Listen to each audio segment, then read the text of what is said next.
Hi friends, welcome to Danu AMDT channel. இன்னைக்கு நம்ம ஒரு சின்ன ஸ்மால் drawing தான் பார்க்க போகிறோம்.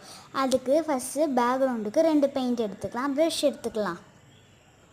இப்போ நம்ம பேக்ரவுண்ட் பண்ணியாச்சு.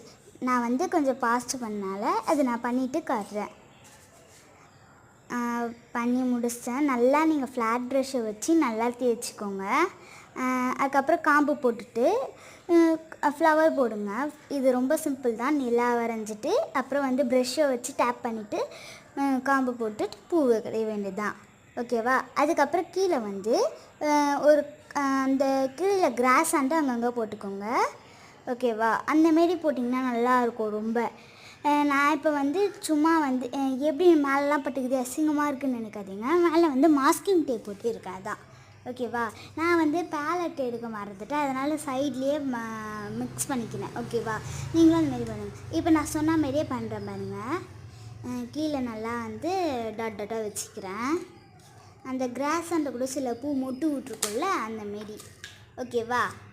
நீங்களும் இந்தமாரி இனிமேல் நிறைய இந்தமாரி வீடியோ வேணுன்னா மறக்காத நம்ம சேனலை சப்ஸ்கிரைப் பண்ணி வச்சுக்கோங்க. ஓகே, இப்போ பண்ணி முடிச்சாச்சு. நம்ம அடுத்தது பார்த்திங்கன்னா என்கிட்ட ஃபேப்ரிக் கிளிட்டர் க்ளூ இருக்குது. அந்த ஃபேப்ரிக் கிளிட்டர் க்ளூவை போட்டு நல்லா தேய்ச்சி விட்டிங்கன்னா இன்னும் பார்த்திங்கன்னா அந்த ஃபேப்ரிக் கிளிட்டர் க்ளூவை தேய்ச்சிங்கன்னா இன்னும் ஒரு லுக்கு மாரி அழகாக இருக்கும். இப்போ நான் ஊற்றி அதை நல்லா இது டேப் பண்ணிட்டேன் அமுத்தி. இப்போ நல்லா தேய்ச்சிருங்க. தேய்ச்சிட்டதுக்கப்புறம் என்ன பண்ணுன்னா நல்லா காய வச்சுருங்க. நான் காய வச்சுட்டு அப்புறம் டேப்பை ரிமூவ் பண்ணிக்கோங்க. இப்போ நல்லா தேய்ச்சி விட்ருங்க முடிஞ்சளவுக்கு. அப்போ தான் கிளிட்டர் எஃபெக்ட் எல்லா இடத்துலையும் இருக்கும். ஆனால் மேலே மட்டும் தேய்ங்க, கீழே தேய்க்காதீங்க. ஏன்னா மேலே தேய்ச்சிங்கன்னா தான் மேலே தான் அந்த நிலா வெளிச்சத்துக்கு சொல்கிறேன். இப்போ டேப்பை பிரிச்சிடுறேன். அந்த பெயிண்ட்டோட பிரிச்சிடலாம், ஏன்னா வேஸ்ட்டு தான் அந்த பெயிண்ட். இப்போ இந்தமாரி இன்னும் நிறைய வீடியோ போடுவேன். லைட்டாக டேப்பை பிரிக்கும் பெயிண்ட் இந்த சைடு வந்துச்சு. நீங்கள் என்ன பண்ணிங்கன்னா பார்த்து நல்லா அந்த இடத்துல நல்லா ஒட்டிக்கோங்க. ஓகேவா?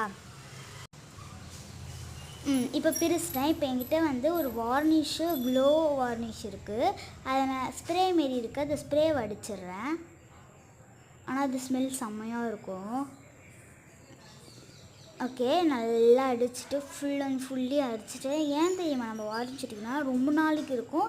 அதுக்கப்புறம் நல்லா ஒரு எக்ஸ்ட்ரா லுக்கு க்ளோ வாட்டர் எப்படி நான் சொல்கிறதுனா ஒரு நல்லா ஷைனிங்காக இருக்கும். இதை இப்போ காட்டுற பாருங்கள். Out finish